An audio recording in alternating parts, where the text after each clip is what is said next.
बिस्मिल्लाहिर्रहमानिर्रहीम। अस्सलामु अलैकुम व रहमतुल्लाहि व बरकातहू। की हाल चाल है जी? ठीक ठाक हो? उम्मीद है अल्लाह ताला दे हुक्म दे नाल इंशाअल्लाह तुसी सारे ठीक ठाक होवोगे। अल्लाह ताला सब ते रहमत फरमाए। अल्लाह ताला सब नूं अपने हिफ्ज़ो ईमान दे विच रखे। अज दे व्लॉग दे विच मैं तुहानूं एक बहुत ही दुखिया मां दी कहानी सुणाण लगा कि ਉਹਦੀ ਬੱਚੀ ਨੂੰ ਬਰਾਤ ਵਾਲੇ ਦਿਨ ਵਿਆਹਣ ਨਹੀਂ ਆਂਦੇ ਹੈਗੇ ਤੇ ਉਹ ਵਿਚਾਰੀ ਜਿਹੜੀ ਨਵੀਂ ਦੁਲਹਨ ਸੀ ਤੇ ਦੁल्हे ਦੀਆਂ ਰਾਵਾਂ ਤੱਕਦੀ ਥੱਕ ਗਈ ਤੇ ਹਾਰ ਕੇ ਤੇ ਮਾਵਾਂ ਧੀਆਂ ਇੱਕ ਦੂਜੇ ਦੇ ਨਾਲ ਗਲੇ ਮਿਲ ਕੇ ਬਹੁਤ ਜ਼ਿਆਦਾ ਰੋਂਦੀਆਂ ਨੇ।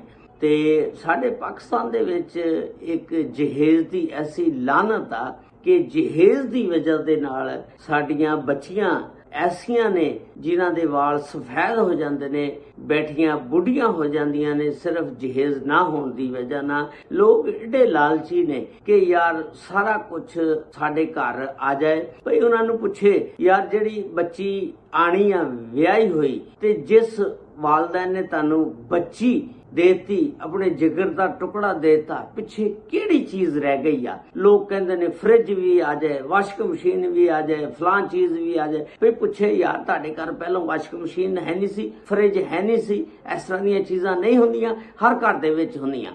लेकिन बस एक कुदरती गल आ कि एक माहौल इस तरह का बनया होया, हर बंदा लालची आ। वो कहंदा फलां चीज भी आ जाए, फलां चीज भी आ जाए मेरे घर। इसी तरह का यह वाकया जिहड़ा बच्ची दे नाल पेश आया, उहदी मुकम्मल तफसीलात अज दी इस वीडियो दे विच मैं तुहानूं दस्सण लगा। यह वाकया जिहड़ा बहावलपुर दा इलाका है लोधरा, उहदे विच यह वाकया पेश आया कि एक आदमी आ, बहुत गरीब आदमी आ, मेहनत मजदूरी करदा, लेकिन हुण बच्ची दी शादी करने वास्ते हर बंदे नूं अपनी इज्जत रखनी पैंदी आ। कुछ ना कुछ तां ओह करदा ना। उहने शादी जिहड़ी आ उस बच्ची दी अनोबड़ा दे विच कर दित्ती, अपने रिश्तेदार नहीं सी, गैर सी, ते उहने बैंक दे विचों कर्जा लिया, लैके ते 30 लाख दा जहेज जिहड़ा ना अपनी बच्ची वास्ते खरीदिया। उहदी बच्ची दी मां जिहड़ी आ ना ओह लोकां दे घरां दे विच काम करदी सी, लेकिन हर वालदैन दी ख्वाहिश हुंदी है कि साडी बच्ची जिहड़ी आ सुखी रवे,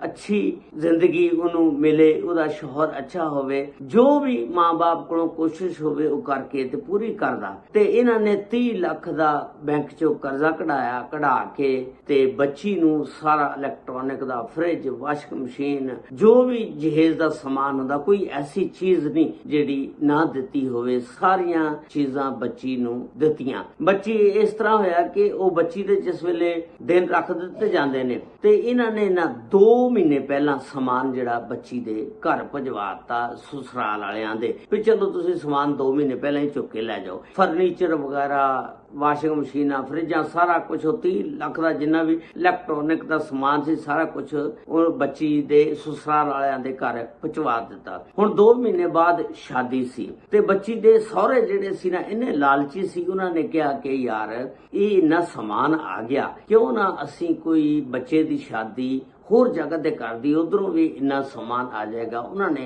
दिल दे विच मैल आ गई ना, ते जिस वेले वो बच्ची जेड़ी सी ना उहदे दिन रखे गए, उस दिन दे मुताबिक शादी हाल बुक करवाया गया। शादी हाल दे विच बच्ची नूं फिर वो तैयारी करने वास्ते लै गए। वो तैयार हो गए, दुल्हन जिस वेले आंदी आ लहंगा शहंगा पा के मेहंदी मुंदी ला के वो बच्ची ना 12 वजे उन्होंने शादी हाल दे विच लियांदा तैयार करवा के। हुण बच्ची ने अपने शौहर दा, खावन दा नाम भी हत्थां ते लिखिया, मेहंदी लाई, सारा कुछ किया, बड़ी खुश कि अज मेरी बरात आनी आ। लेकिन बरात 2 बजे आनी सी, बरात 2 बजे ना पहुंची, 3 बजे भी ना पहुंची। फिर इन्हां ने फोन किया कि बरात अजे तक नहीं पहुंची। वो दुल्हे वाले जिहड़े सी ਉਹ ਕਹਿਣ ਲੱਗੇ ਕਿ ਸਾਡੇ ਬੱਚੇ ਨੂੰ 1 to 5 ਤੁਸੀਂ ਜਹੇਜ਼ ਦੇ ਵਿੱਚ ਦੋਗੇ ਤਾਂ ਅਸੀਂ ਬਰਾਤ ਲੈ ਕੇ ਆਂਦੇ ਆ। ਤੇ ਜਿਹੜੇ ਵਾਲदैन ਸੀ ਬੱਚੀ ਦੇ ਬੜੇ ਪਰੇਸ਼ਾਨ ਹੋ ਗਏ। ਉਹਨਾਂ ਨੇ ਕਿਹਾ ਕਿ ਅਸੀਂ 30 ਲੱਖ ਦਾ ਸਮਾਨ ਤੁਹਾਨੂੰ ਪਹੁੰਚਾਤਾ ਤੇ 4 ਲੱਖ ਹੋਟਲ ਦੀ ਬੁਕਿੰਗ ਆ, ਖਾਣੇ ਦਾ ਇੰਤਜ਼ਾਮ ਕੀਤਾ ਤੇ ਅਸੀਂ ਤੁਹਾਨੂੰ ਨਿਕਾਹ ਤੋਂ ਬਾਅਦ, ਸ਼ਾਦੀ ਤੋਂ ਬਾਅਦ 1 to 5 ਵੀ ਲੈ ਜਾਾਂਗੇ, ਤੁਸੀਂ ਵਿਆਹਣ ਆ ਜਾਓ। ਲੇਕਿਨ ਉਹ ਏਡੇ यानी लालची सी, उन्होंने कहा नहीं जी असी व्याहण नहीं आना।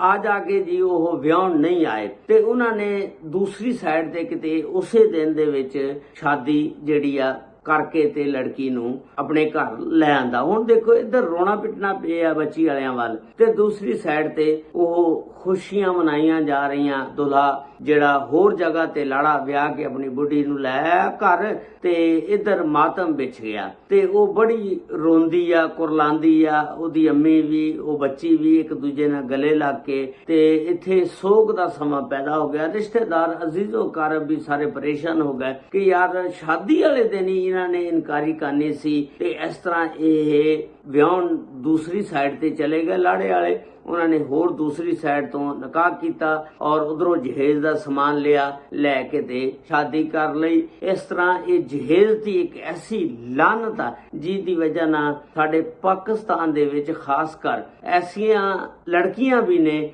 ਗਰੀਬ ਘਰ ਦੀਆਂ ਜਿਨ੍ਹਾਂ ਦੇ ਵਾਲ ਸਫੈਦ ਹੋ ਜਾਂਦੇ ਨੇ, ਬੈਠੀਆਂ ਬੁੱਢੀਆਂ ਹੋ ਜਾਂਦੀਆਂ ਨੇ, ਕਿਉਂਕਿ ਉਹਨਾਂ ਕੋਲ ਜਹੇਜ਼ ਵਾਸਤੇ ਪੈਸੇ ਨਹੀਂ ਹੈਗੇ, ਜਹੇਜ਼ ਦਾ ਸਮਾਨ ਨਹੀਂ ਖਰੀਦ ਸਕਦੇ ਹੈਗੇ। ਉਹਦੇ ਵਾਲਦੈਨ ਆਪਣੀਆਂ ਬੱਚੀਆਂ ਨੂੰ ਬੈਠਾ ਕੇ ਬੁੱਢੀਆਂ ਕਰ ਲੈਂਦੇ ਨੇ, ਵਾਲ ਸਫੈਦ ਹੋ ਜਾਂਦੇ ਨੇ। ਇਹ ਜਹੇਜ਼ ਦੀ ਲਾਨਤ ਜਿਹੜੀ ਹੈ ਨਾ, ਇਸ ਤੋਂ ਕਿੱਦਾਂ ਬਚਿਆ ਜਾ ਸਕਦਾ? ਅਗਰ ਅਸੀਂ ਨਬੀ ਕਰੀਮ ਸੱਲੱਲਾਹੁ ਅਲੈਹਿ ਵਸੱਲਮ ਦੀ ਸੁਨਨਤ ਦੇ ਮੁਤਾਬਕ ਸ਼ਾਦੀ ਕਰੀਏ ਤੇ ਫਿਰ ਕੀ ਆ ਜਹੇਜ਼ ਦੇ ਵਿੱਚ ਉਹਨਾਂ ਨੇ ਆਪਣੀ ਬੱਚੀ ਨੂੰ ਕੀ ਦਿੱਤਾ? ਤੁਹਾਨੂੰ ਨਹੀਂ ਪਤਾ, ਸਭ ਨੂੰ ਪਤਾ। ਅਗਰ ਉਸ ਸੁਨਨਤ ਦੇ ਮੁਤਾਬਕ ਚੱਲਿਆ ਜਾਵੇ ਤੇ ਸਾਡੇ ਪਾਕਿਸਤਾਨ 'ਚ ਕੋਈ ਵੀ ਬੱਚੀ ਕੁਆਰੀ ਨਾ ਰਵੇ, ਕਿਸੇ ਦੀ ਵੀ ਸ਼ਾਦੀ ਦੇ ਟਾਈਮ ਇਸ ਤਰ੍ਹਾਂ ਦਾ ਮੌਕਾ ਨਾ ਆਵੇ ਕਿ ਇੱਕ 1 to 5 ਦੀ ਵਜ੍ਹਾ ਦੇ ਨਾਲ ਉਹ ਜਿਹੜਾ ਲੜਕਾ ਸੀ ਵਿਆਹਣ ਨਹੀਂ ਆਇਆ ਕਿ ਤੁਸੀਂ ਮੈਨੂੰ 1 to 5 ਜਹੇਜ਼ ਦੇ ਵਿੱਚ ਨਹੀਂ ਦਿੱਤਾ। ਬਸ ਇਹ ਜਿਹੜੀ ਲਾਨਤ ਆ ਨਾ ਜਹੇਜ਼ ਵਾਲੀ, ਤੇ ਬੰਦੇ ਜਿਹੜੇ ਲਾਲਚੀ ਹੋਣ ਤੇ ਉਹ ਇਸ ਤਰ੍ਹਾਂ ਕਰਦੇ ਨੇ ਕਿ ਯਾਰ ਫਰਿੱਜ ਆ ਜਾਏ, ਵਾਸ਼ਿੰਗ ਮਸ਼ੀਨ ਆ ਜਾਏ,